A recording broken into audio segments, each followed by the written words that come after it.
So what up for Ichia? So ngayon guys ay papunta na ako ng Maynila para bumalik after 1 month off break ko. So yun nga guys, umuulan ngayon at nag-book na ako ng Grab para papunta dun sa bahay sa Maynila.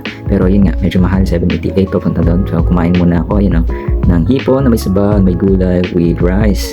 Sa kabilang banda habang naghihintay nga ako ng Grab, ito naman yung pusa ko, nag-aantay sa akin. At ayun na nga, dumating na yung Grab natin guys. Ayan. So sumakay na nga ako guys at ayan, nakita niyo naman. So 5:16 nga pala guys ako umalis. Papunta nga pala tong Robinson guys. So sumakay na ako ng bus para naman papunta sa Welcome Rotonda. So yun nga, malamig nga dito guys sa bus dahil gabi nga, malakas yung aircon nila. So after nga pagbaba ko guys, luman muna ako dito sa Jollibee para pumili ng aking dinner.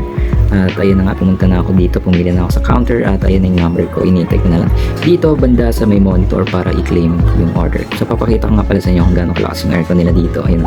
At after ko nga guys makuha yung order ko, ay umalis na ako at sumakay na ako ng tricycle papunta sa bahay. Ayun yung order ko. You know, yung tricycle na ako pa uwi. At pagdating ko nga sa bahay guys, ayan, nakita ko si JT, nandito pala sa bahay. Oy. Ha? Weird na pala dito. Oo nga, kanina ko pumunta ka, napapatay mo nga. So after nito ay nag-timelapse muna kami guys, you know. Yun guys, thank you for watching and see you on our next vlog.